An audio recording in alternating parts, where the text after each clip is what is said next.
Caitlin Clark didn't need to touch the court to make an impact during the WNBA All-Star festivities. 3 women just changed the game forever. On July 8th, 2025, Caitlin Clark, Sophie Cunningham, and Lexie Hull walked into the Indiana Fever training facility and walked out having sent shockwaves through professional basketball. Not a trade, not a media stunt.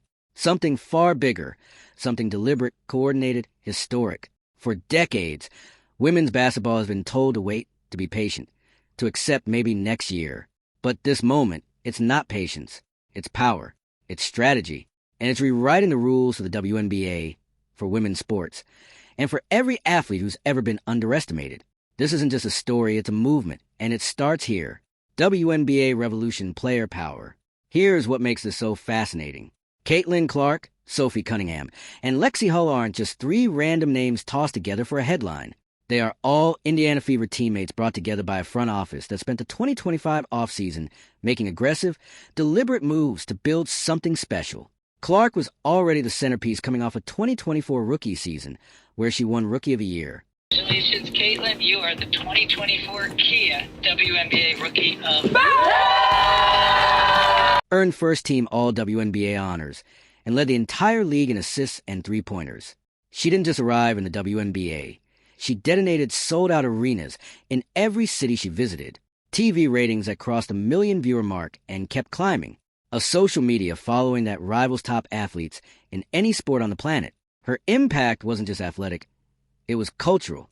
She turned women's basketball into appointment viewing for an audience that had never watched a single WNBA game before. And then in February 2025, the Fever pulled off a massive multi-team trade to bring Sophie Cunningham over from the Phoenix Mercury, where she'd spent her first 6 professional seasons. Cunningham didn't come to Indiana quietly. She immediately became the team's enforcer, the player who would go to war for her teammates without blinking. When Connecticut's J.C. Sheldon poked Clark in the eye during a game, what really got this escalated, so that was called a flagrant. Those 2 were technicals. Charles got a technical. It was Cunningham who stepped in and got ejected for it. The clip went viral. Fans loved it. But beyond the toughness in the headlines, Cunningham brought something deeper, perspective. 6 years of grinding through tight paychecks, off-seasons playing overseas in Turkey, Australia, and Europe, not for adventure, but because her WNBA salary of roughly $100,000 wasn't enough to sustain a life year-round. She's seen every version of this league, the empty arenas and the full ones, the seasons nobody cared about, and the ones where everyone suddenly wanted in. She knows what it costs to pour everything into a sport that hasn't always returned the favor. And then there's Lexie Hull, the quiet force, the Stanford-educated 6th overall pick from the 2022 draft, who in 2025 did something neither Clark nor Cunningham could. She played every single game, all 44 regular season contests, 30 of them as a starter. Here's Hull backdoor, puts on the brakes and lay it in. It's a Lexie Hull show here in the first. While Clark was sidelined with a groin injury that eventually ended her season after just 13 games. And while Cunningham went down with a torn MCL in August, Hull held the fort. She posted career highs across the board. 7, 2 points, 4, 3 rebounds, 1, 8 assists, 1, 2 steals per game. Hubra. She took a collision from Seattle's Gabby Williams that left her with a knot on her forehead and 2 black eyes. And she didn't miss a minute.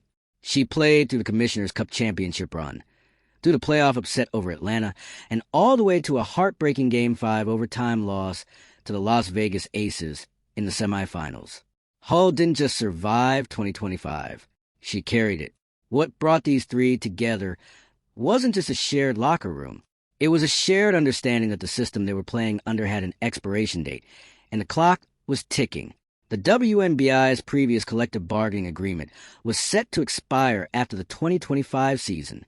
Negotiations with the Players Association to come to terms on a new collective bargaining agreement has come to a standstill. Players across the league knew this was the moment to push. Clark's star power, Cunningham's veteran authority, Hull's on the ground reliability together, and they represented everything the league needed to hear from its players. And this wasn't theoretical. The negotiations got brutal. Players authorized a strike vote in December 2025. Talks dragged past every deadline.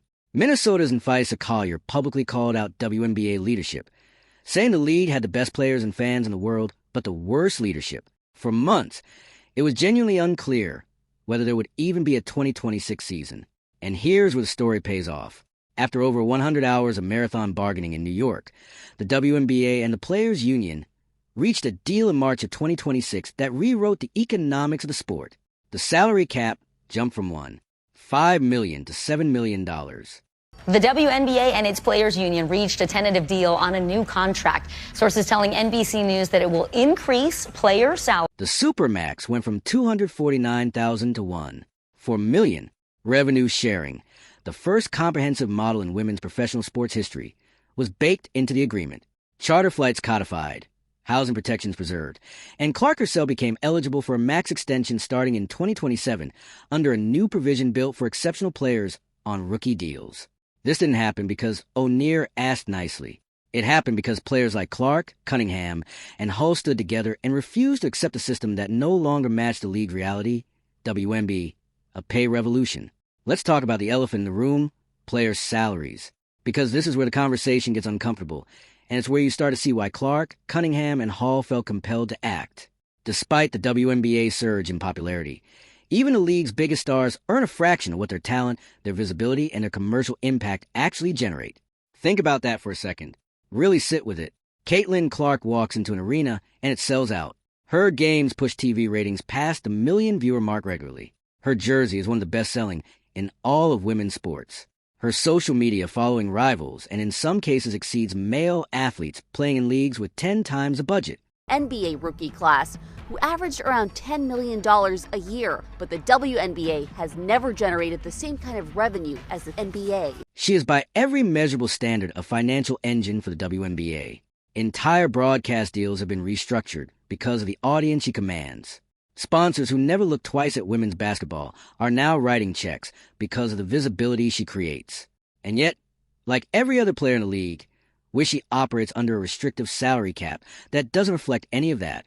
The system was designed for a smaller league, a quieter era, and it's still running on that same outdated engine. Now, zoom out from Clark for a moment and look at what someone like Sophie Cunningham has been dealing with for years.